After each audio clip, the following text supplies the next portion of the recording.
Don't cover your face yet. There we go. I am the militia. All right, I'm here. Hey, it's the Right Rican, and I am here today with Sideway Stripe. He's just started Instagram living recently, Yes. and interesting guy. Um, we can't all be perfect. He's Dominican. You know how us Puerto Ricans and Dominicans, we don't normally like each other, but uh, when it comes to freedom, it brings everybody together. Absolutely right. Absolutely right. So, uh, well, let's just start with like we were talking about how you got your why you started your channel and what got you out there to wanting to say your piece on the internet. Fantastic. Thank you very much. So Sideway Stripes. I used to be my name. I'm Adrian Thinking. Adrian, and so throughout this jibbity jabby stuff that was going on, and the whole issues with health and um, I was very vocal about this stuff and just overall health. Not even really focusing on anything else besides just saying that overall health is the main concern. Because I remember reading on the CDC website in June 2019 that there was 1,200% likelihood of a person being severely affected by a certain disease, but many other diseases if you have diabetes, heart attack, and obesity. And I've now stopped eating sugar for about, I would say, about 4 years. Oh wow. And yeah, so the whole added sugar thing. Now I'm not perfect. There are some things that have added sugar in them, like let's say a bagel or something like that, or a pizza or something, things like that nature. But to say that anything sweet like cakes, sodas, cookies, chocolates, unless some chocolates don't have, and it's bitter. But Oh yeah, yeah. you know, I'm not a fan. That's why I don't eat dark chocolate. I can't. My wife eats dark chocolate, but I can't. I'm like, no, yeah, no, some no, people not for enjoy it, me. and it's just bitter, man. But I'll put it in to like give something a little essence of chocolate, but I won't, I won't go in, go all in on it, But so yeah, so then next thing you know, I'm telling, I get more and more involved, and more and more involved, and I just start seeing that politically things start moving in one certain direction, in one certain sector of the political spectrum is focusing more on or hearing people out more. Now, it isn't absolute, as we know.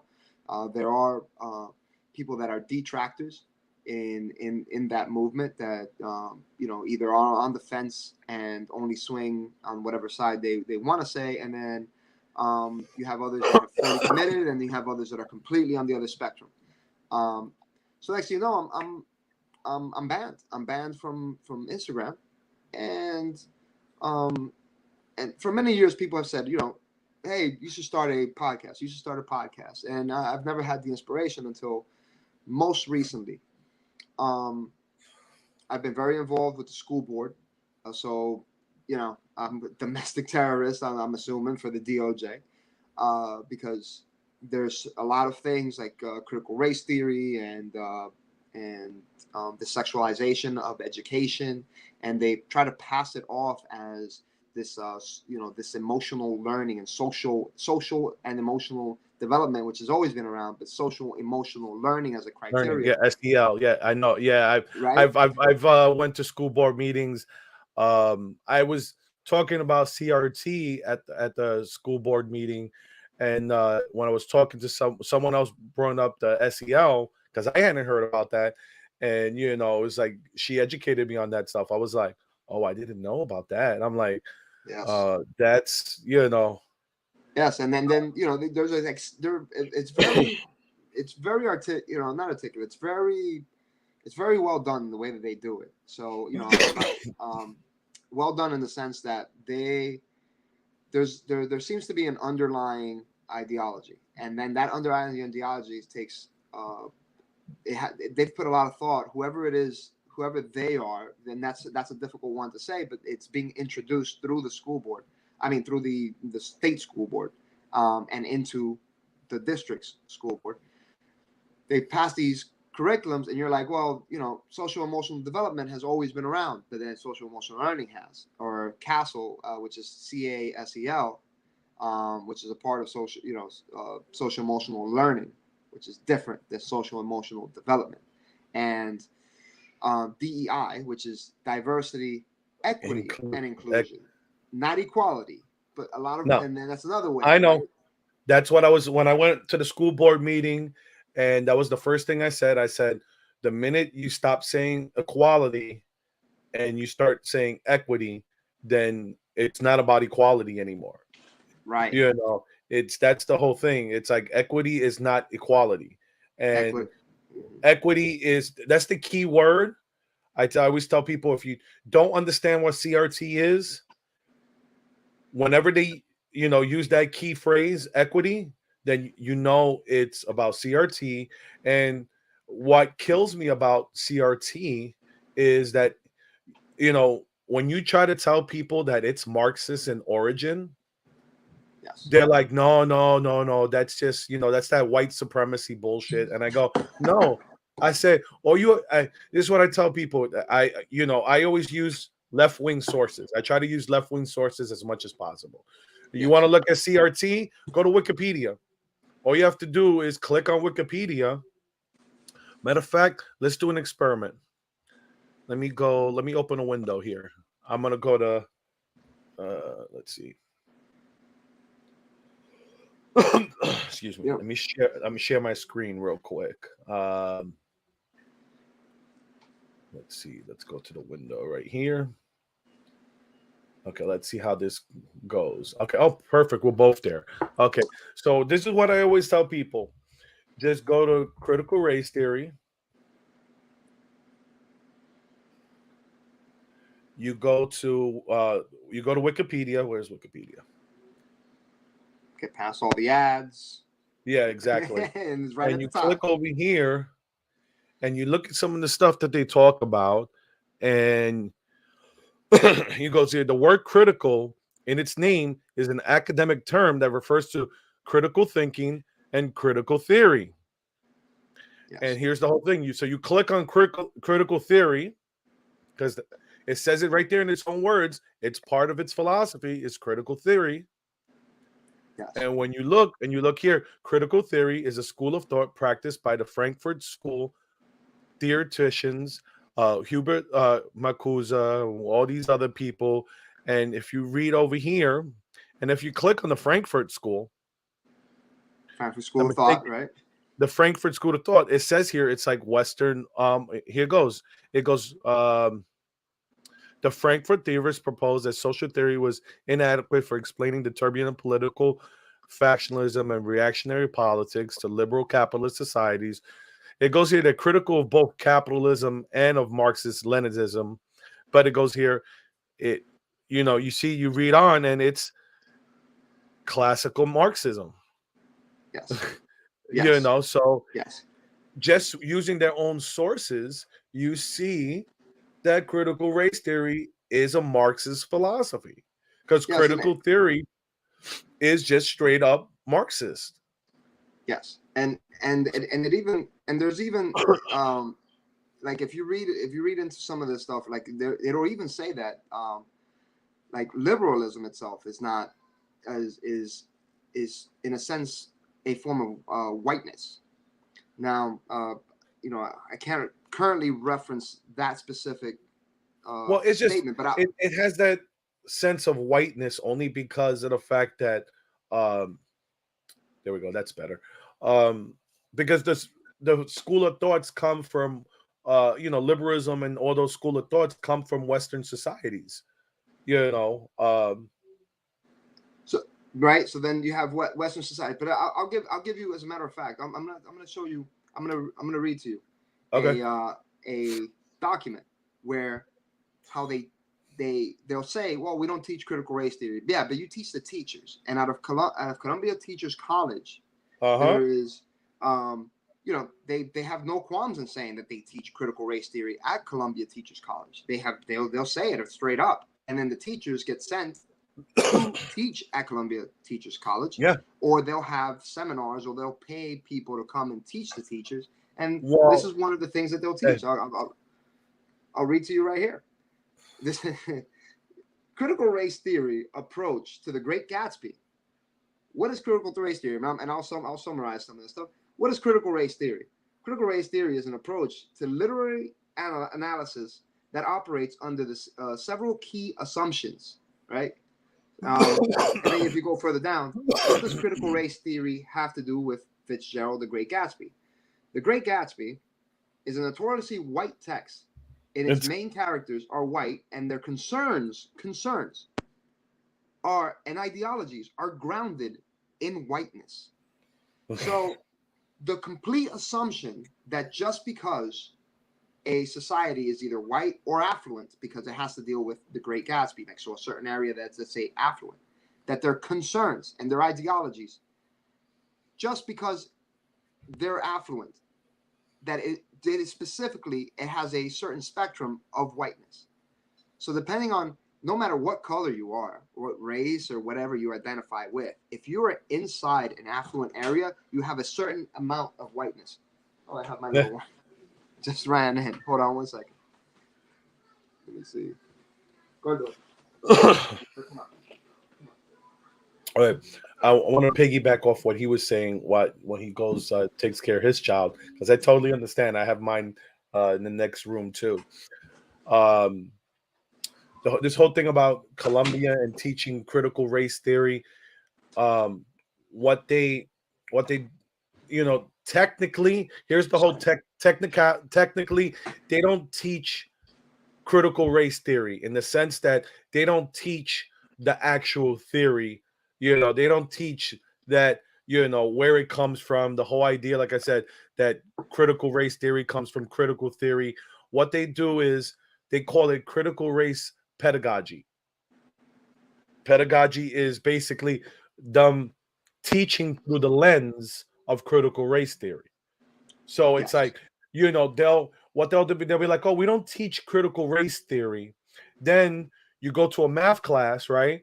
And in the word problem would be like, Carlos and Adrian, they got arrested 10 times, and their white friend Bob got arrested 2 times, and meanwhile their black friend,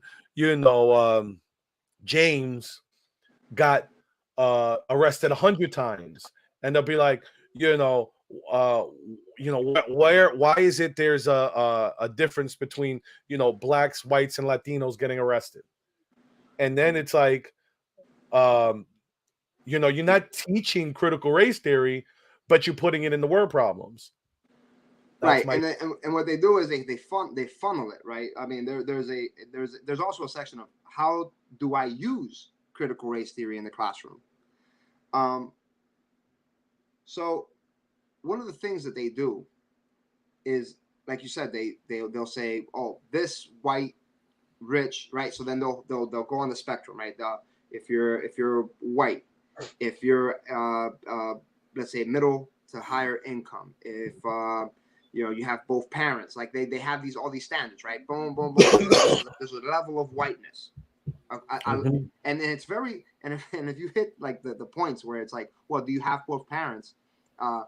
This is whiteness, like you're a step up. Well, what about if you're Nigerian and you have both parents? You're a dark-skinned Nigerian, or any anything. Oh, if even if you have both parents, you're still one level of whiteness up. That reminds me of an argument I had with my cousin. And my cousin, we were arguing, and I told him, we were both lucky that we were privileged, to use their words. We were privileged to have both parents. That's the privilege that him and I grew up with.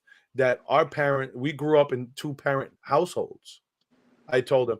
And when I told him that, he goes, you're an effing racist.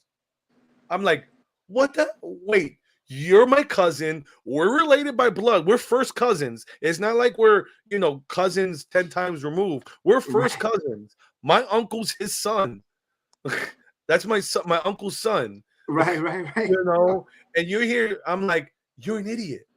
I'm like, you're an idiot.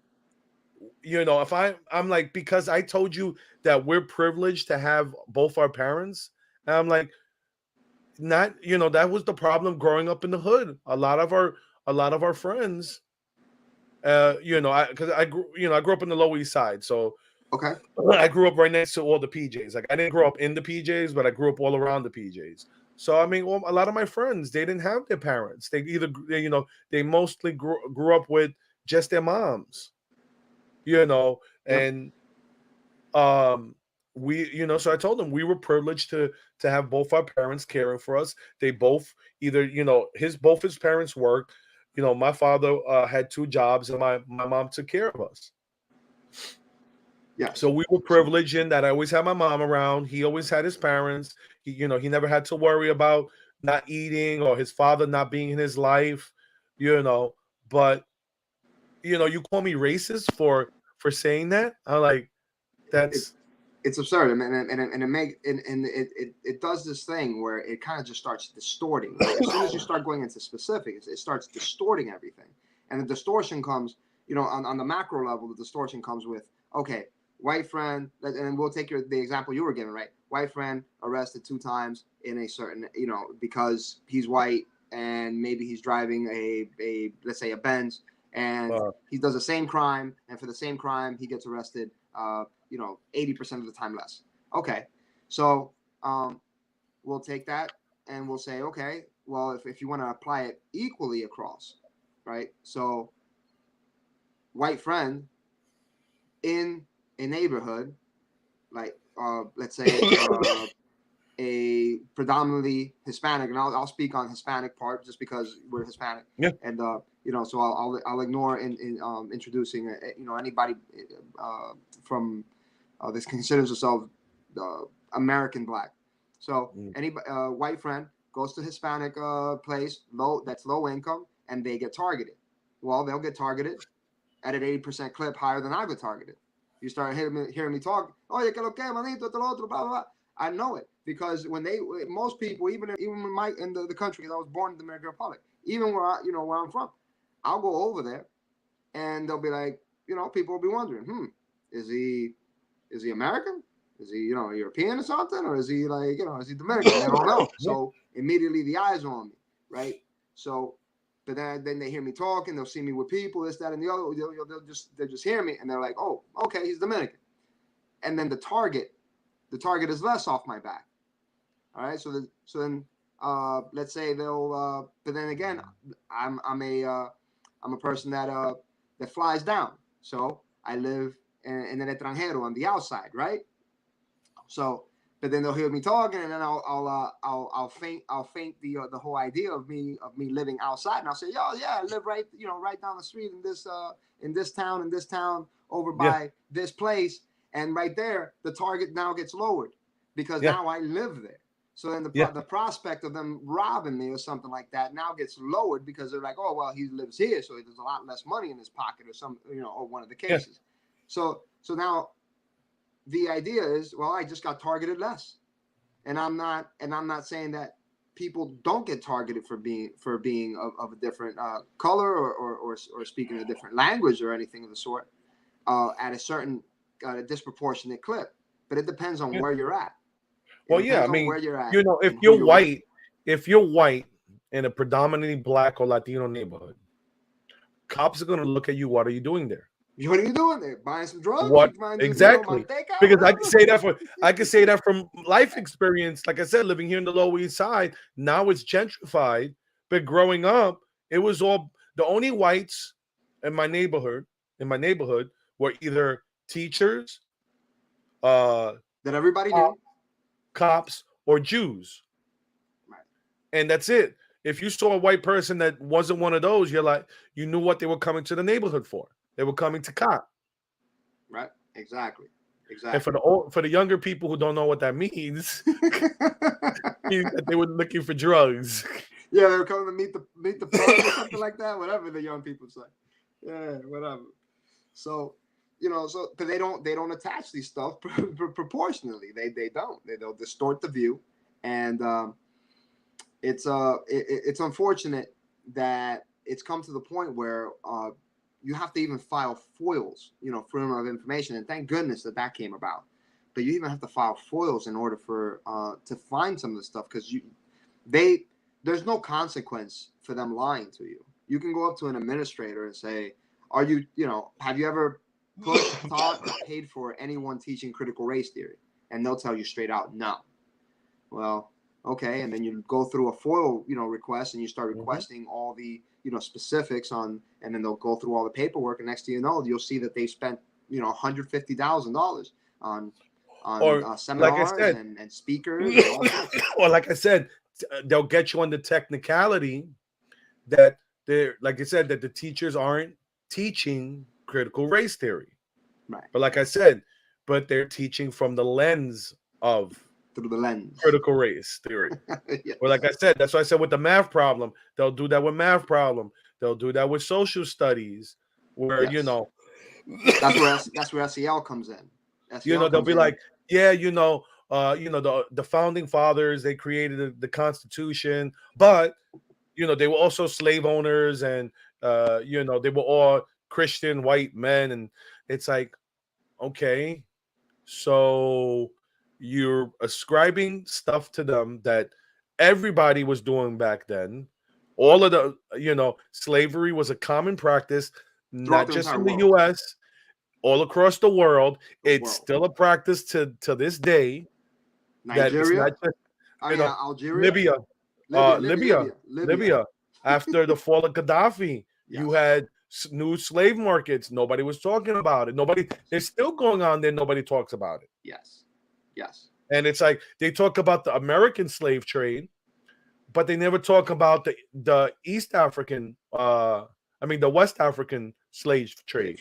Which was the slave trade that went to the Middle East, yes. Which their slave trade was much worse. Worse. They would castrate. They were afraid of the black men having sex with their women, so they would castrate the male slaves. Yes. Well, and in the sense of, once you pass a certain threshold of immoral human behavior, once you pass that certain threshold, it all falls into the epitome of like evil or darkness or evil, or just atrocity. So once you pass that threshold, it's all atrocious.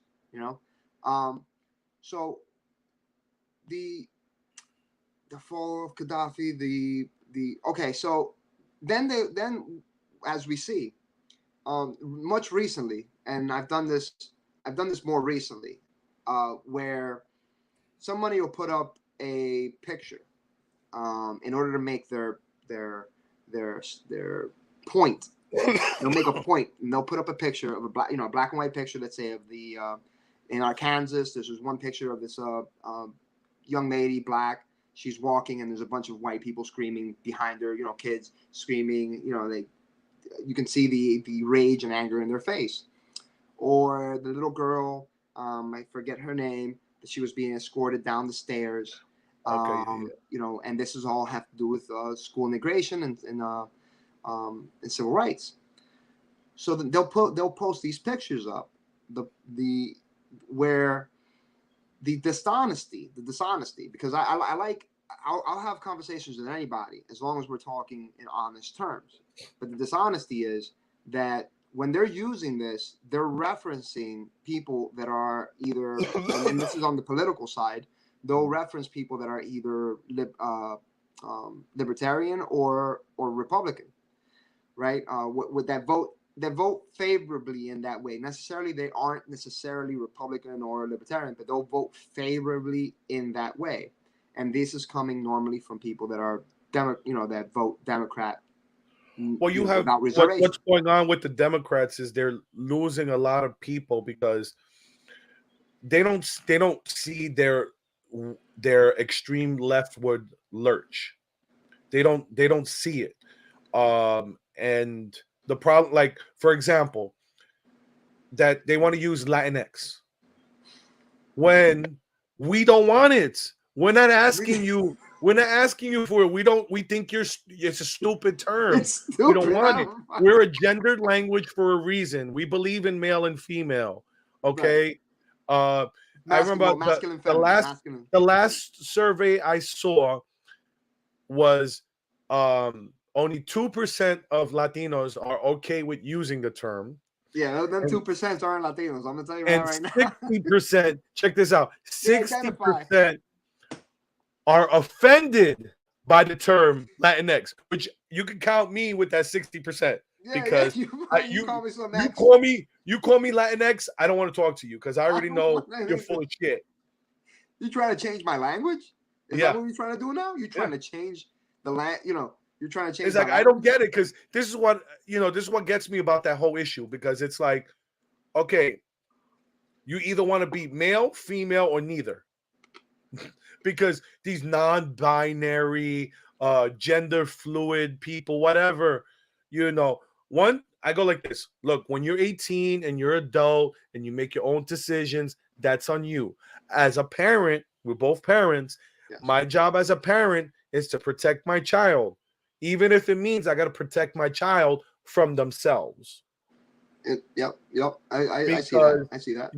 It's like when you're an adult, I can't stop you from making a mistake, because that's the whole thing. Like right now, I'm sorry. Look, my best friend of 30 years is a lesbian. When it comes to their rights, I'm fine. I'm libertarian. I go, you're entitled to the rights of anybody else. Yeah. But when it comes to the kids, leave the kids alone. Right. Kids don't need to be sexualized. We don't need, strip shows, which, drag queen, $400,000 for drag shows, taking kids to drag shows, where men are wearing fake boobs and dancing around and stripping. I'm like, no, that's bullshit. Look, listen, when they're 18, they want to do that stuff, more power, to them. Yeah, but live free. Do you, but leave the kids out of this. Let the kids. The problem is what's going on is that they don't want to talk about it, but it's a social contagion. What's going on with this whole trans stuff? It's a social disease where if you see it, and what happens is if you look at a cohort of people, like a bunch of peers, friends, a peer group, and you see once one person comes out as trans, it starts to infect them all. Especially, and this is especially true when it comes to with females.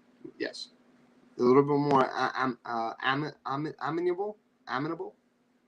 Where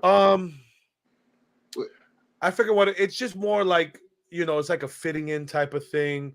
It's like I mean, everybody likes to fit in, but girls tend to be more cliquish, so to speak. Yeah, the word I get there should be, I think oh wait, I gotta show this. I got someone that's commenting. Okay, I gotta show his comment. Yes, absolutely. Goes, I do get offended when these degenerates using Latinx. I'm fine with people calling me other Hispanic slurs, and you know what? I so agree with him. I'm like, you know what? You could call me a spick. You could call me, whatever the hell you want to call me.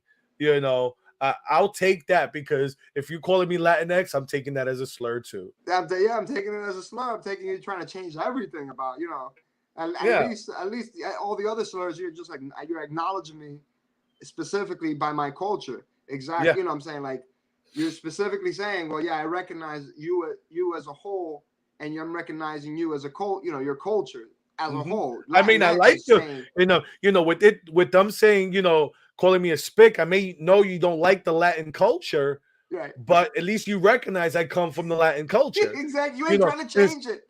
With Latinx, you're trying to make me something I'm not. Right. I'm a Latino. I have a dick. Right? Yeah. Shit. I didn't know I was in the X-Men. What do you think I am? Wolverine or something? What I'm saying? The other joke I'll say, I always say, like, when I see that, I go like, bless you, because it almost sounds like Kleenex. Latinx. Latinx. Kleenex. Oh no, they went to the whole nother thing there. They went to a whole But other thing. you Oh, know, we went from spick and span to Kleenex. Oh man.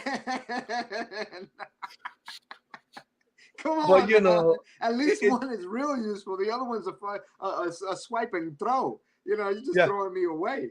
Yeah. Oh man. Yeah. So it's and the point that I was getting to with all those pictures, right? Is that they're posting these pictures to make their point, and then they start saying that all these white supremacists or you know, all these people that were preventing your, you know, freedom and integration. But when you look back, the little girl that's walking down the stairs, well, she was in Louisiana. Louisiana had one Republican governor between 1876 and 1984. So almost 100, just about over 100 years. One, okay? And then the other one is in Arkansas. It's something like 100 years. The Loving case in Virginia, where a man married this half Indian, half girl, African lady, and it's called the Loving case. Yeah, They no, I know the married Loving in case. Washington, D.C. They moved back to their township in Virginia, and they got arrested in 1960 something, 1967, 1966, or something like that. That's a Loving case, okay, and or 56. And Virginia hadn't had a Republican governor for 100 years.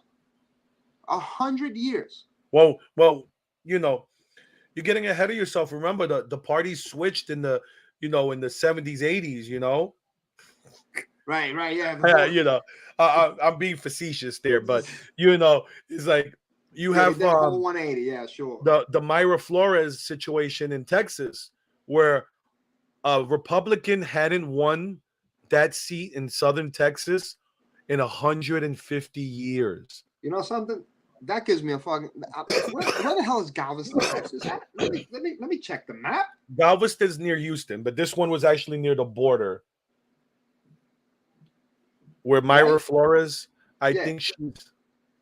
So you say Galveston's near near Houston. Near Houston. Hold on. Let me Remember, go in here. I lived in Texas for 6 years, so yeah. So it's just south of Houston, right? Just south of Houston. Okay. Yeah. All right. Let's do a little critical thinking. Okay. Let's do a little critical thinking. All right. Real critical thinking. Real critical thinking. So we celebrate Juneteenth with I'm all about celebrating freedom. Anytime we can celebrate. I agree. I love it. Absolutely. I'm like, anytime we get a national holiday, I'm fine with it. Let's go. And especially if we're celebrating freedom. Like if it's some bullshit, I don't want. If it's freedom, I am 100% for it. Let's go. I love it. I love it. It hits me in my heart. It hits me in my heart. So then we're celebrating freedom on Juneteenth, which is June 19th. And you're telling me that finally, after 2 years, the people of Galveston, Texas, were freed. That is, That is, oh man, I'm trying to find.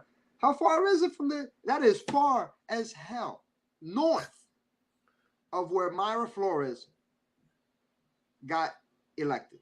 Well, she got elected. Well, she got elected south of there. It's south of there. She was elected to. Let me see where it says it here. South of there. Yeah, no, south of Galveston because So if we use some critical thinking, it got to Galveston. It doesn't mean that it was only in Galveston and the rest of Texas was absolutely free. It just probably means that everything south of Galveston was still plantations and slave owners. So then it must have taken easily a few other months for people to ride down and tell everybody else south of Galveston, hey, by the way, you're free. And that's actually years. I'm seeing here. Okay, yeah. So she represents it goes all the way down to like almost like Brownsville. The border. To the border. Furthest all the way point to the south, border. Furthest. Mm-hmm. And it reaches as far north as east of San Antonio. East of San Antonio, so it incorporates all of Corpus Christi. Oh yeah, it says it right here. It goes, Texas 34th congressional district is composed of the area on the Gulf Coast between Brownsville and Corpus Christi, with a portion turning inland into the rural portions of the state. So somebody tell me that, and here's the kicker. No, here's the kicker. It goes, so here from Wikipedia, the ethnic breakdown of the district, basically 85% Hispanic. That's wild. So a border town with 85% Hispanic, which the vast majority of that are Mexican. Yes. Okay. Voted for a candidate that wants to build the wall. She's for building the wall. And full transparency, I am not for building a wall. I'm not. I'm very weary of building walls because Murphy's Law it'll be built to keep us in. Yeah, that's Murphy's Law. Anything that will go wrong can go wrong. Or anything The only reason will go wrong. Yeah. I lived in Texas, so the only reason I can tell you why I'm for the wall, is because the fact that it costs Texas so much money to protect the border, because the federal government, is lapse on it. They don't, you have the border patrol, but they really don't do shit. Especially when you have a Democrat in power. Right. They neuter them. That's the whole thing. It's like, it's not that they don't want to do the job, it's because they get neutered by the policies of the incoming administration. Yes. And it's highly overwhelming when you absolutely say, well, you put it out there basically that it's a free for all. Then it's a free for all. It's no matter no matter how much you get, it's gonna be overwhelming. I think there's better ways. As hesitant as I am with Nayib Bukele, which I enjoy him, but that's a president from Salvador. Tucker Carlson actually had him on, which is pretty wild, and I actually enjoyed seeing that interview. He says, "Look, I don't want my people to leave. My people don't want to leave." He's like, "Let's work together." And I'm not asking for charity. I'm asking for the same jobs that you're giving, the East. We call them Eastern, right? But China, right? Or that part of the world. The factories that you're building in China, build them in my country. Yes. Give me the same, tax, whatever exemptions or deals, and we can work on this. And my people will stay. He's like, most of my people will stay right here because they don't want to leave their families. No, I 100% agree with that. But that's the problem is we have this, I want to say like love-hate thing with China, where it's like, we love their cheap goods, right? But we hate their policies. But it's like, well, bring that stuff to Latin America. They'll love, it's a win-win. It's a win-win because, we're proud people, Latinos, regardless of whatever country we come from. Yes. How much more the same anywhere else in the world? How much more the same any country in Central and South America compared to the U.S.? We're the same. We're the same. The only thing is we speak different language. We eat different foods just because we're in different climates, but we're the same. Yeah. You put those factories, you put those jobs there, and the people stay there. They're only coming here because they know over here they're gonna get the opportunity.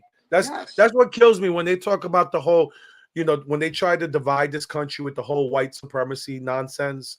And it's like, if we were such a white supremacist country, why is it that all these, brown people from South America and Central America want to come to a country that's full of white supremacists? Right.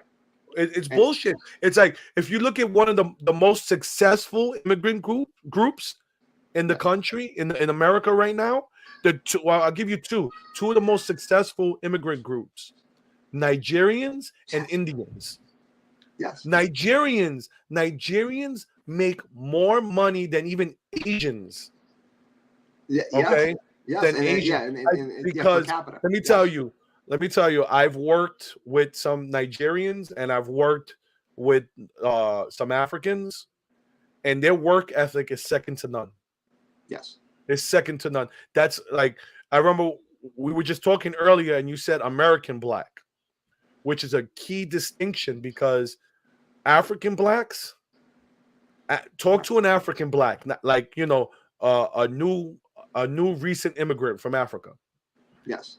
They don't like American blacks. They don't like to be associated with American blacks. They don't like the idea which they're presented with as American blacks. Correct. Well, what it is what I spoke when I asked one of them one time. One of my son's nurses from Cameroon.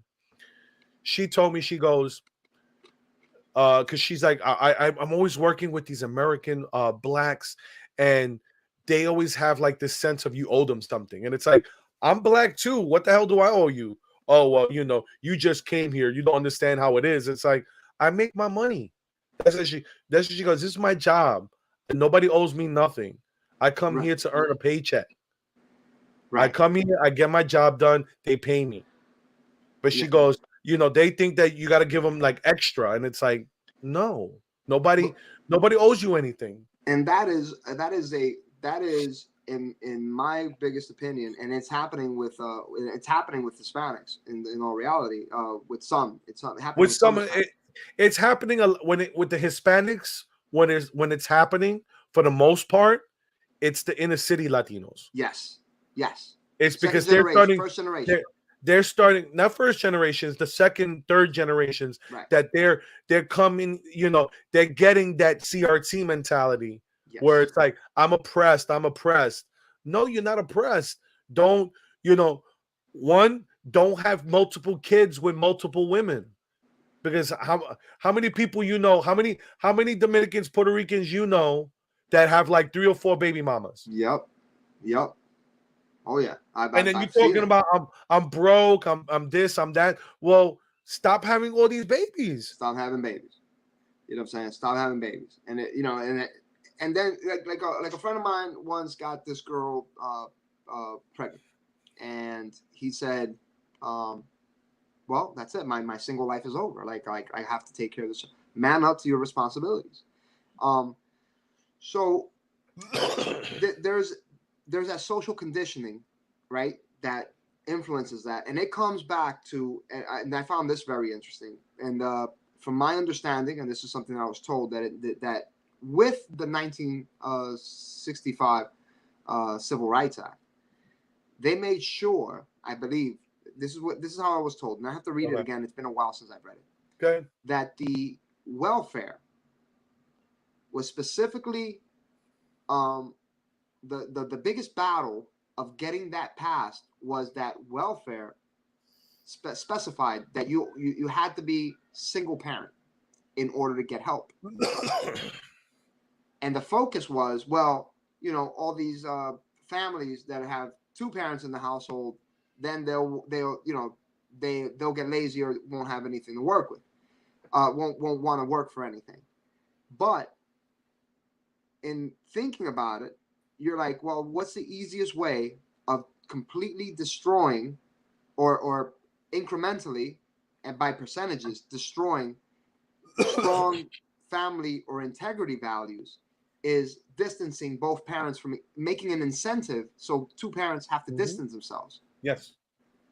So let's say a person has a child and they're low income, and they're not married yet. Well, there's no benefit in saying, well, I'm gonna man up and let's get married. It's more like, oh well, let's not get married. Let's you collect a check, we can still live together. But now you have no bond. Yeah. There's no bond. And even if you what it is basically what happened with welfare, it's like, if you look into like the history of it, and like with Johnson, Lyndon B. Johnson. Lyndon B. Johnson, there you go. I mean, one of the things that a quote that's accredited to him is like, I'll have those N-words yep. voting voting Democrat for 200 the years. next 100 years. Yeah. Yep. Yeah, that's something they allege him saying. I forgot which journalist it was that alleged him saying. Yes. So, what? So the whole thing about it is when you had like the shotgun weddings, back in the 50s and stuff like that. You got someone pregnant, you had to marry them, you had to take care of your business. Okay. Forever before that. Forever before that. It was machete weddings, it was a sword weddings, it was a knife weddings, it was a stick weddings, because welfare did, man up. What welfare did was it destroyed the family. Yes. Because basically instead of counting on the man, now you're counting on government. And once you count on government, once you're dependent on government, this is the whole thing. And this is what I always talk about on my channel. I always go, it's much easier to get elected when you're promising people free shit that you don't have to pay for. Yes. Because you could promise, that's the whole thing. They're bribing you with your own damn tax money. Yes. And that's the shit. It's like it makes the families weak. It makes us people as a collective weaker because we're relying on the government for our livelihood. Yes. That's the problem. It's like I tell my friends, my Marxist friends, I tell them the government that's strong enough to give you everything is also strong enough to take everything away. Take everything. Yes. And it's like they don't understand that. It's like they view government as like the panacea to solve all problems. And yeah, which is awkward, right? Because they also blame government for being systematically oppressive. Yes. When it comes to that stuff, the left are there's a bunch of double thing, there's a bunch of hypocrisy. Oh yeah. Because it's conflicting ideas. It's like you're relying on the government, but like you said, let's say like originally I was going to talk about the gun control because we can segue to that. Yes. Well, let's go into it real quick because the 14 Republicans, but like they'll talk about, oh well, we gotta, they talked about defunding the police. Then they're talking about, oh, we need gun control. But wait a minute, if you're defunding the police and you want gun control, then how the hell are you gonna protect your family? Well, how? I mean, crime rates are skyrocketing in all the cities across the country. And if you want to protect yourself, oh well, you don't care about children. I care about the 2 children in my house. And right. somebody tries, you know what? If shit hits the fan, I got my food in my pantry, and if my kids are hungry, there's food there. Right. If people come to try to take my food, you're ready. I'm ready. Because that's the whole thing. You could collect all the food in the world that you want. You ever watch The Walking Dead? Yes. Yes. Yeah. So, all you need is one Negan to come around and take the shit. Because he's like, your shit's my shit. Yeah. And not if you're protected. Yes. Yes. And that's the whole thing about, the Second Amendment. And, people talk about like with the Republicans, this is why I can't consider I can't consider myself a Republican. This is why I consider myself a libertarian, because you look at what happened. You have 14 Republicans jump ship to infringe the Second Amendment. Yes. And absolutely. Now,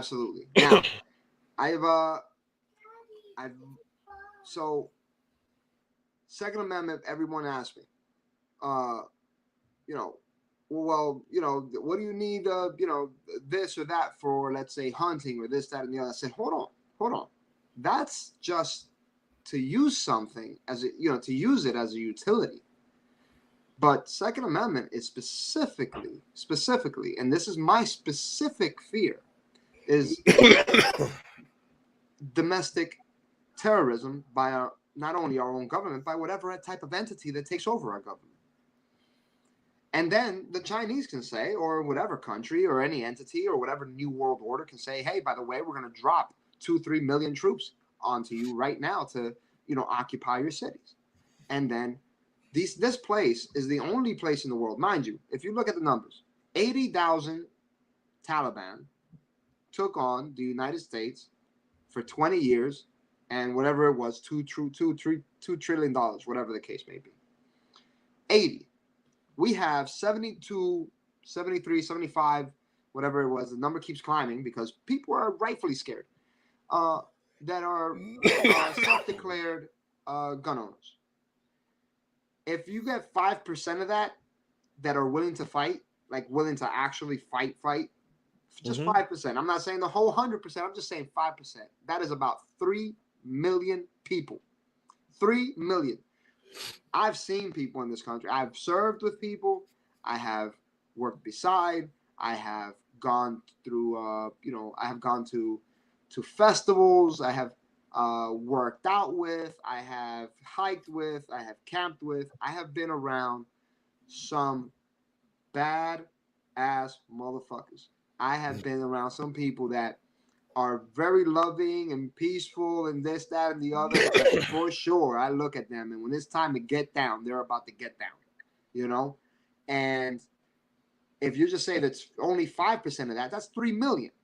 Taliban took us for 20 years for 3 trillion, and we had and this current former Vice President Biden took us out of their running.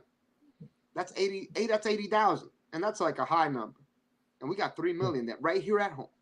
Yeah. So the Second Amendment actually, and then we see how totalitarian they are even with the Second Amendment.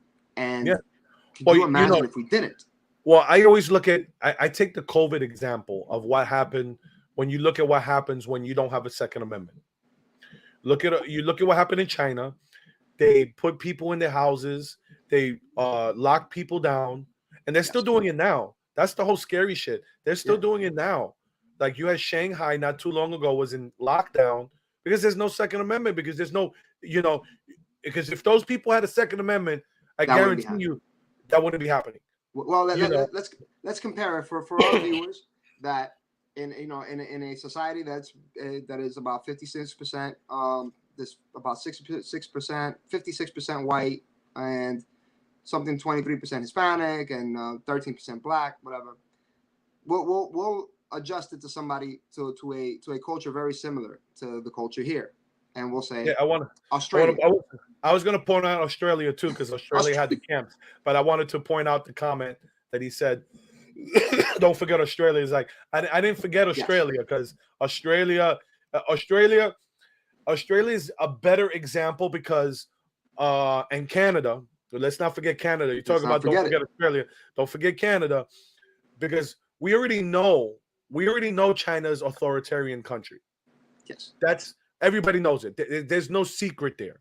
No secret. But when it comes to, you have Australia, you have Canada, you have those two countries that they say they're free countries, but just as Justin Trudeau just said, Canadians don't have a right to have a gun for self-defense. Yeah, you have no right to defend yourself. Did you hear him say that? Yes, I did. Okay, because I was like, if you didn't, I'll play it. No, play it. Look, I'll find it. Yeah, I'll find it. Yeah, you talk, I'll find it. Pull it up. So Australia went through a whole thing where they had drones flying over. They would actually run into people's houses, like the actual government agencies, and they would go into people's houses, grab them, tie them up, throw them in the back of a van, and take them to a quarantine center. And they never committed a crime. Their only crime was either questioning the government or questioning the effects or anything having to do with the issues that they were having with the pandemic. So that was their only crime. And is that a crime? No. People got to exercise that here pretty freely. Now, they tried very hard to do it socially and culturally, like excoriate people for speaking their mind about it. And that kind of got squashed real quick. If you remember, someone was talking about making lists and re-education camps for a while. And all these... Oh, yeah, remember. Yeah. Remember when with the Bernie people? Remember, like the Bernie supporters, some of the more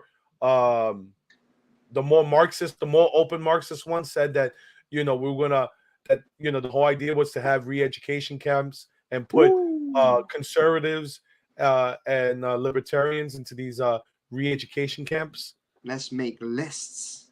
That echoed throughout the whole internet, and it echoed like a soft whisper, lists. And people on that side were like, hold on a second, hold on, lists. I've heard of something like that before. Wasn't there a movie, Schindler's List? Wasn't there something like that? List. What are you talking about? Re-education camps. And all of a sudden you start hearing about the Uyghur Muslims and how they are in re-education camps. And then you start hearing about the atrocities that's happening with them. And it's just like, hold on a second. And that's where I believe there was a fundamental shift. Like, people fundamentally started shifting their brains. There was a kind of like a disturbance where things just really blew up and got out of hand because they had no idea how to handle this. Whatever they thought they were for, the ground just finished opening from under them, and they were at a free fall. They were completely with whatever they were against. And still to this day, there are some people that are trying to justify their position just to say they're not wrong about it, which is wild. So, second, and then this is why I have that shirt, Colin Noor, right? I am the militia, Colin Noor. I mean, I don't know the guy specifically, but I love that shirt. I am the militia because. What's funny, I was just looking for the video, and one of his videos came up, but it wasn't the video of. See, this is why I hate. Hate using Google. As I was looking for the video, but Google wouldn't let me find it, so I had to go to DuckDuckGo to find it. Yes, Google's not going to let you find it. Google is definitely it's either Google itself is doing it, or there's a way to manipulate the algorithm, right? So whoever is part of the agency, which is, I believe, is the World Economic Forum, they've openly said that they've helped Trudeau get elected. If I'm not mistaken, I believe I heard that in one of the talks. Well, the whole thing about it is he's a member of it, and a bunch of people in his cabinet are members of it too. Yes. All right. So you're part of this organization, this think tank, this thing, and they're like, oh, well, what can we do? Well, it's not illegal to manipulate a search engine. So you can most likely say, okay, vote this down, and they'll make an algorithm. Well, they'll have something with similar wording. You'll have a compute. You'll have a server that'll start searching something with similar wording repeatedly. Let's say 10 million times every second. And then when you put that similar wording in, the algorithm will just pick up that wording and then will give you whatever it is that they are searching for in those servers, and then drop down whatever it is that they. This is how it was explained to me, the way that it could have possibly manipulated. Like, Google could be completely innocent to it. Could be. Benefit of doubt.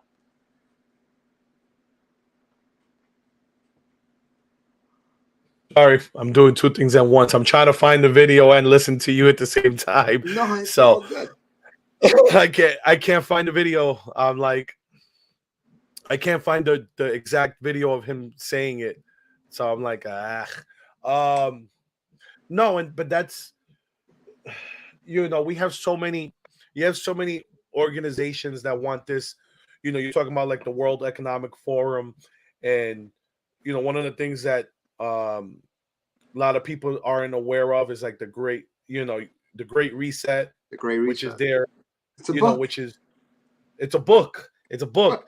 And the head of the World Economic Forum, Klaus Schwab, wrote the book. Yes. And it's like, I will not eat the bugs. Yes. I will not live in the pod. Yeah, you'll own nothing, you'll be happy. Come on now. You'll own nothing and you'll be happy. Yeah. Come on. You own nothing and you're happy. Let me know how you're living, and then teach me how you're living, and then maybe I'll consider it. So solutions. So Solutions. Yeah, let's end with what some of the solutions. Solutions. So one of the solutions, I think, with the whole quarantine thing, because I've had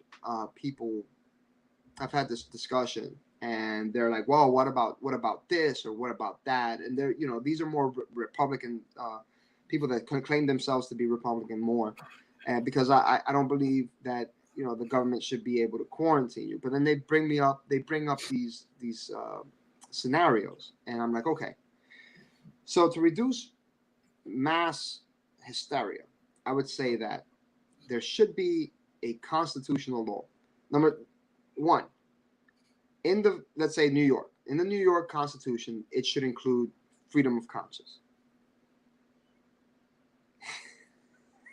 I wanted to show that comment because it's funny. It's yes, absolutely. Jerks. Again, you were saying, I'm sorry, I had to put it. It was funny. It was too funny not to put hilarious, man. It's hilarious.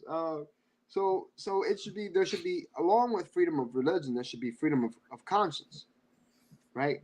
Like freedom of conscience. Like you don't feel in your heart that you want to take, that this is the right solution for you because you don't want to put this in your body.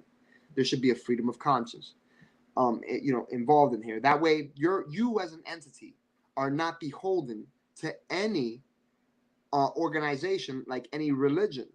Just like freedom of speech. Well, the whole thing about that, what you're talking about is that's why if you read like the Federalist Papers and all that stuff, I think it was John Adams that said the Constitution was created for a moral people. And part of being a moral person is accepting the whole idea of, having your own making your own conscious decisions, and it boils back down to a Judeo-Christian thought process, because this is where we get our values from. And this is where that's why I'm like, to me, I didn't mean to interrupt you, but one of my solutions is turn to God. I think that's, it's not a solution. It's not a government solution. It's a societal solution. We need people. I don't care if you're Catholic. I don't care if you're non-denominational, Protestant, Jewish. I don't care what it is. But if you look at, when I'm saying that is God, in creating us, he didn't create a robot that followed his orders. He created a being that has free will. Yes. And having free will means we make those conscious decisions. Yes. And we have to, you have to accept that if you're going to live in a free society, not everybody's always going to agree with what you think is good and moral. It's not right. But if we have a shared value system, which that's the problem right now, we don't have a shared value system anymore. That's what's corroding our society, because now you have, people that believe in God and people that believe in the state. And the state has replaced religion, has replaced deism as God. Because now it's like, when things go wrong as a Christian, we pray.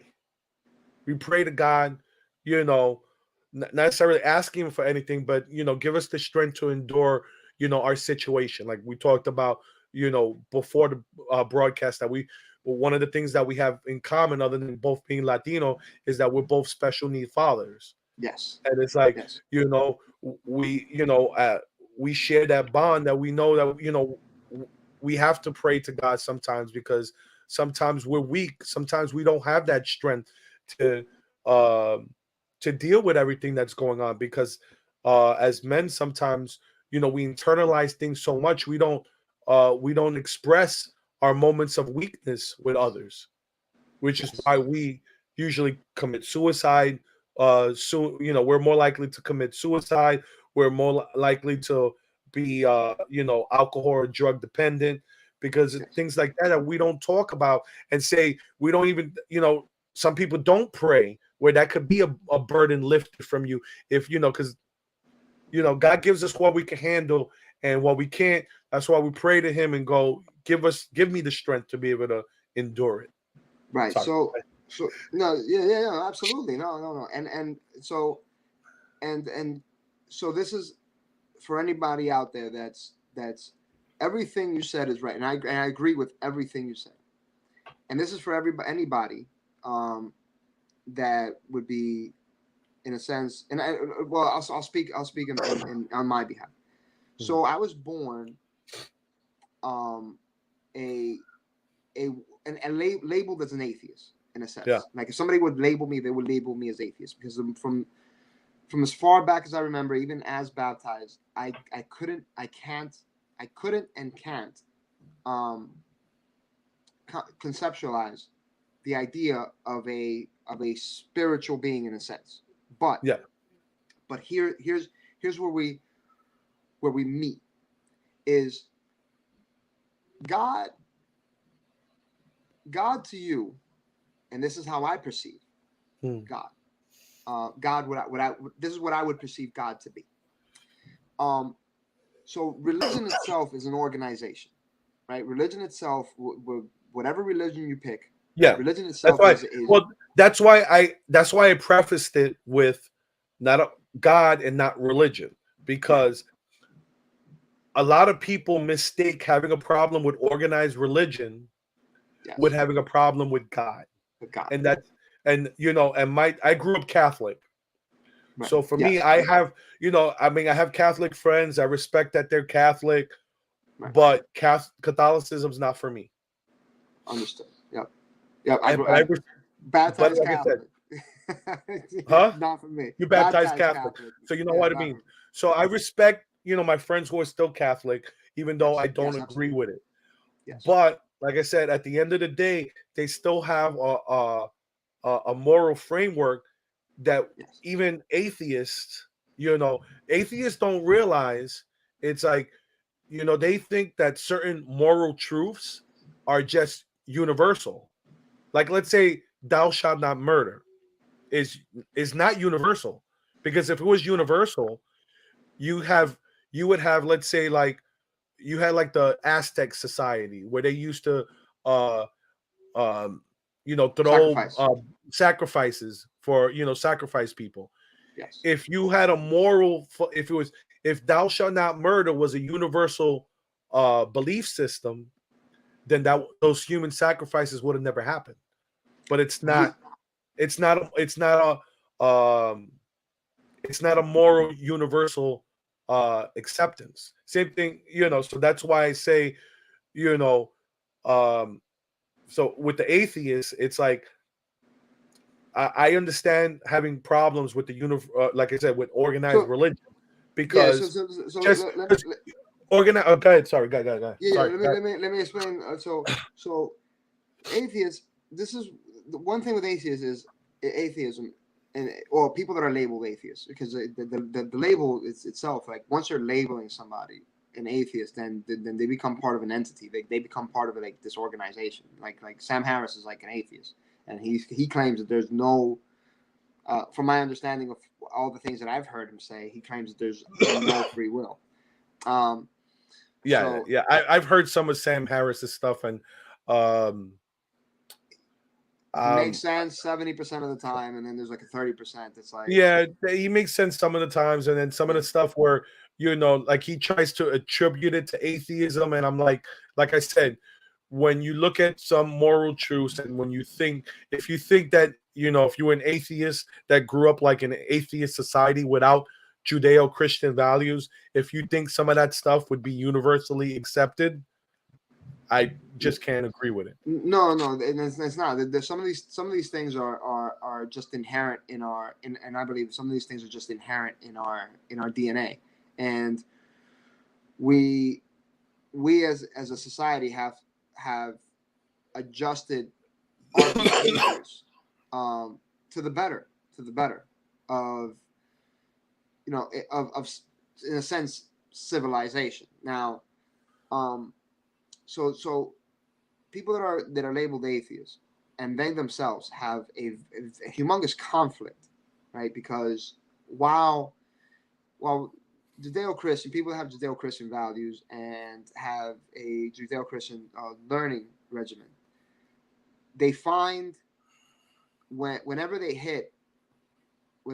they're free falling, they can hit a bottom of where they can say, hold on, this is all in God's plan, right? But with an atheist, you just keep falling because you're trying to grasp at why.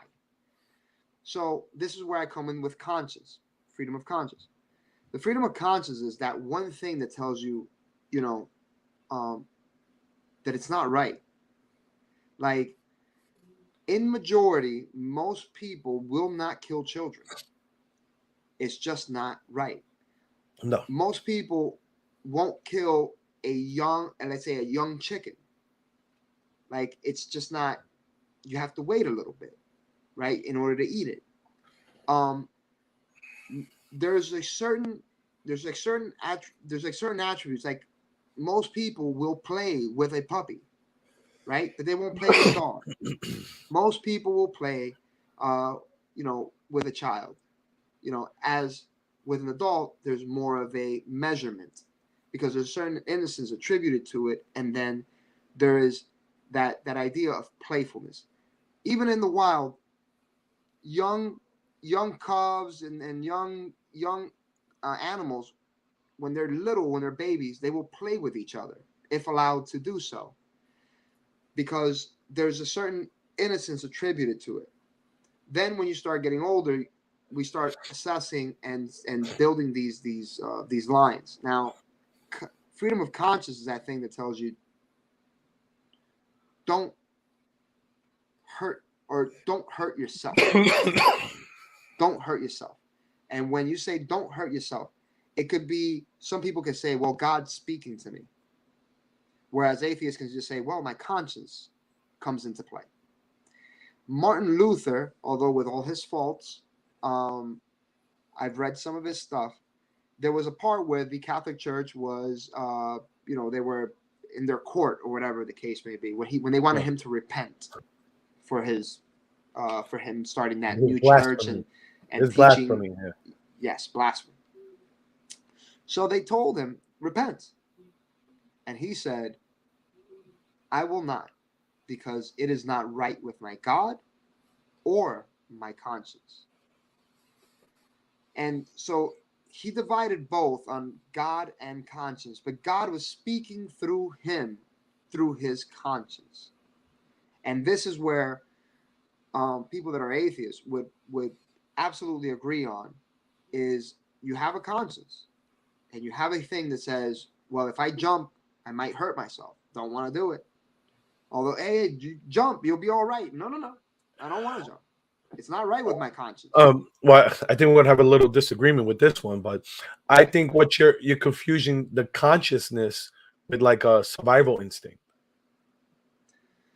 Yeah, because because we have certain, if I touch this and it burns me, I learned that if I want to protect myself, I'm not going to touch that again. Right. That's not conscious. That's me. It's almost like trial and error. I'm gonna burn myself. I don't want to burn myself again. That's also learning through trial and error. But you could also learn, hey, fire. Oh no, I'm not getting close to that. Mm-hmm. I'm not getting close to that. I'm not even getting burnt. Like, some people are very daring and they'll be like, oh yeah, let me try. No. Yeah. You know what I mean? And then some people are like, and that's why I say that's where I think it's different than saying we have some sort of like universal consciousness. I think if we, like I said, if we did have a universal consciousness, then again, the concept of maybe universal consciousness would be more like maybe that's the concept of God. Right. That's what I'm saying too. It just depends on how you view it. And like I said when I was talking before, I said the whole concept to me of God That's why you got to turn to God, because without that concept of God, then all bets are off. There's no, like you have the 10 Commandments, right? The 10 Commandments are, let's say basic 10 things that are, let's say, should be universal, but not necessarily, because we have free will, doesn't necessarily mean we follow them. Right. So that's where I would go, where, to me, that's why I say, to me, the solution is turn to God, because okay. All right, so here's where I'm going with it. All right, so we have an out of bounds. Like, this is a whole, like, we're playing a game, right? Yeah. And this is a game of living in society. And the out of bounds lines have been, not determined, but spoken out by Judeo-Christian values, by Abrahamic values in all reality, like the majority. Thou shalt not kill. The whole concept of technically, I always correct people when they say thou shalt not kill, because it's not thou shalt not kill. That's the common misconception. It's actually thou shalt not murder. Thou shalt not murder. Because it's different, because murder implies, let's say, for example, if someone's trying to kill you and you kill them, right, that's not a sin. But because you were fighting for your life, so you killed them in self-defense. Where just if I went out and randomly shot someone, that's murder. That's not, that's forbidden. Right, correct. Okay, so that there's a framework there, right? Yeah. Where pacifists will say, I don't care what happens to me, even in self-defense. If I hurt someone, that's murder. Like, so I get the correction on murder, but pacifists will say, no matter what, no way. Non-aggression will say, hey, if somebody attacks me, well, I'll defend myself, but I'm not forcing. Yeah, I'm not going to instigate it, but if you start it, I'll finish it. Right, then that's a non-aggression value, right? That's a non-aggression thing. And then others will feel like there has to be a preventative thought process, and I don't fully agree with that. I don't. That's like preemptive war. It doesn't make no sense to me. It doesn't make no sense. But these are these structures. Now, they're spoken out, whether either through Judeo-Christian values or they are morphed. We've all come to certain ideological agreements, right? Killing our neighbor or murdering our neighbor is not one of the things that we do. Even I would say that even as any semblance of societies, either tribal or anything, anywhere in the world, them just going around and just murking whoever was next to them was just not a thing, because either survival, but it's how you kind of behave within these circles. And then we come to the point where, we are based on Judeo-Christian values, but at the same time, we're also like, all right, we're figuring out, okay, where is our absolutes? And these are our absolutes. So when it comes to like atheism, it isn't the concept of you're following this religion, you're following your conscience. And your conscience a conscience to an atheist is God to a Christian, or of any sect, right? Like all sects of Christian, there's all sorts of different. Also Catholics, right? Because of the there's some. I think you know what I'm thinking. I think this is a conversation for a different show. I think we could have this conversation on a separate show all on itself, because I think this is something that we're gonna have a disagreement with, which is perfectly fine, because we don't always have to see eye to eye on everything, and sometimes the best conversations result with disagreements, get some of the best ideas. Yes. Yeah, because we're exercising all these ideas. All right. Exactly. It's just free flowing. because we're going on over. We've been hour and 20 minutes, and that's that we were talking like 20 minutes before. Oh yes. So I want to. There's one guy watching, Shiny. Do you have any last comments before we close off? Because you had some good ones there. Yeah, he is. I think he's still there.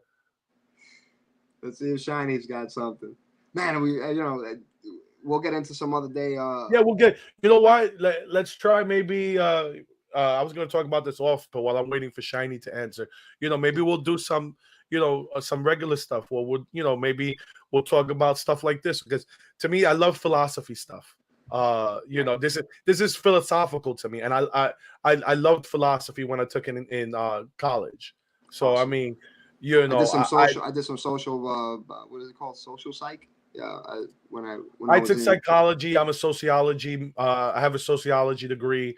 So awesome. All that stuff to me is, it's in my wheelhouse. I've questioned my faith plenty of times.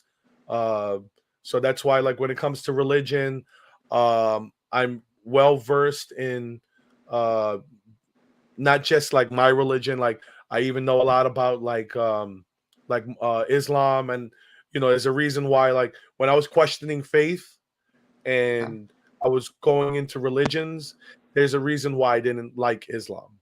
Like, to me, I mean, no offense to my Muslim friends, but to me, when you look at it, it looks like Muhammad borrowed stuff from the Old Testament when it suited his needs, and then once he got into power, it was like, okay, God told me I could rape and pillage all I want. There's and then the other parts of that would be like the prophets that interpret, the prophets that interpret the Quran, from my understanding afterward, and it's like, well, what about? And then this is what I tell people: what do you, specifically? What it is you have, like, the big divide in Islam is the succession to Muhammad. The succession, okay. Because that's why you have Sunni and you have Shiites, and the whole thing about it is the major difference is one believes that the line of Muhammad is the only people that could be the preachers of the faith. Okay. And then you have the other ones that believed his next in line, like his lieutenant or whatever, was so, like, basically it's like anybody could really be a priest, or whatever, imam, Okay. where but on the other side it's like, no, you have to have like lineage to Muhammad. Interesting to have that whole royalty part.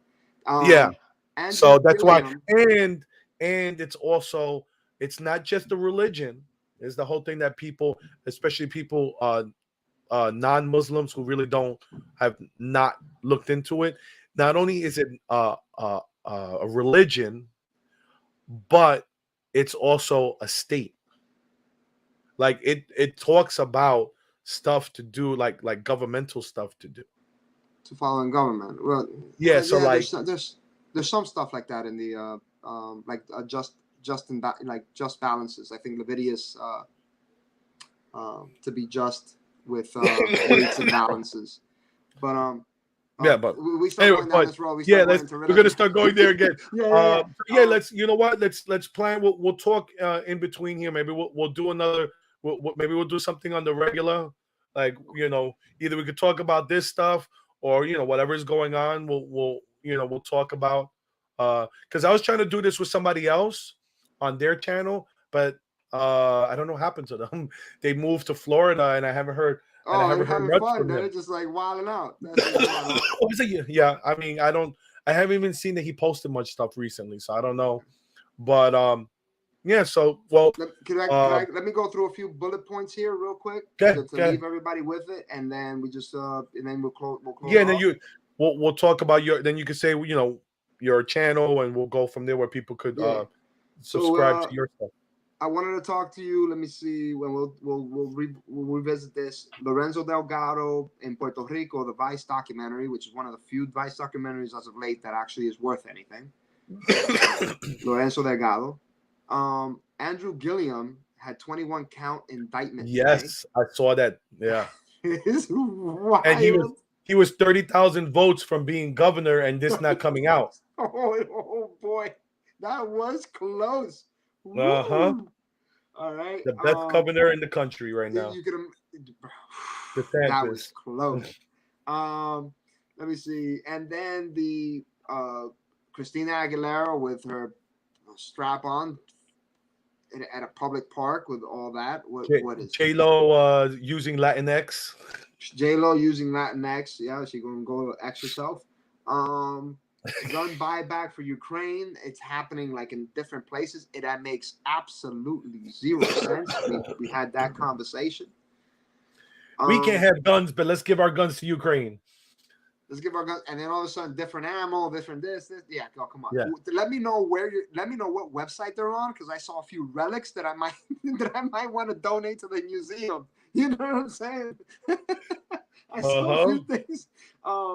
Liquefied natural gas. I posted this up on my channel, and I think liquefied natural gas, we can actually drop. Yes, I did like that. I saw that. Yes. You know, that was a big thing. Well, like I said, we could always go on and on, but real quick, since you were talking about that, Volvo, right? The car maker Volvo, they're making trucks with was it hydrogen? Running on hydrogen. Yes. And supposedly a truck went like 600 and something miles running on like liquid hydrogen. Look it up. Yes. Oh yes, you can. Yes. Liquid hydrogen. Oh yes. Oh yes. The thing about hydrogen, the only thing about hydrogen is it doesn't need an ignition source. It just needs a certain concentration of oxygen to hydrogen. So if you expel hydrogen into the air, it combusts. Okay.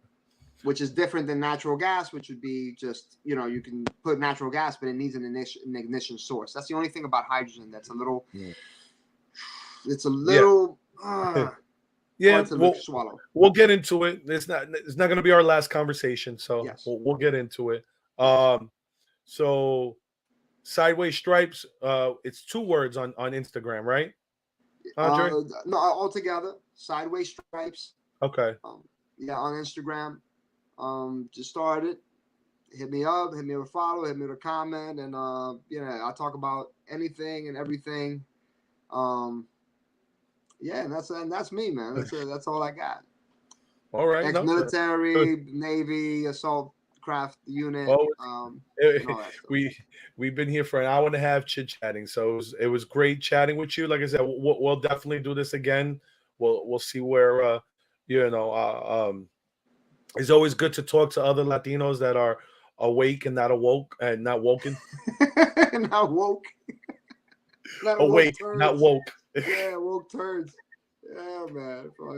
So, that's what I call them, because I call myself a liberal, and it's just like, I'm a liberal. They're woke turds. That's what they are. I'm a George. That's why. Well, that's why like I said, I don't like. I remember one time I went on someone's channel. They called me a conservative, and I'm like, no. Wait a minute. I'm not a conservative. I'm a libertarian. You could call me a libertarian, but I'm not a conservative, because I'm not. I'm religious, but I'm not like anti-gay. I'm religious, but I'm not against abortion. I'm a small window abortion type of person. My son was born at 6 months, so I know that a baby after 6 months is viable outside of the womb. Right. Things like that, where I'm like, I'm not a conservative. That's why I'm a libertarian, as I've considered myself a libertarian for almost 20 years now. Long time. Right. Yeah. So, but anyways, yeah. So everybody, go check out his channel. I hope you guys, Shiny, thanks for commenting, being our commenter. You had some good comments there. I highlighted your funny, especially this one. Hold on. I got to put this one back before put it we back sign up. off. I got to put on this one here. This one was great. That was the best one. That was the best one, hands down. Let the rich jerks own nothing and be happy themselves. That was the best one, Shiny. I love it. Best one. I love it. We both loved it. So with that being said, I'm the Rican. I hope you enjoyed today's content. And Well, we'll be chatting more often. Thank you very I'll see much, you man. soon. Appreciate you. All right, have a good one. You too. Bye.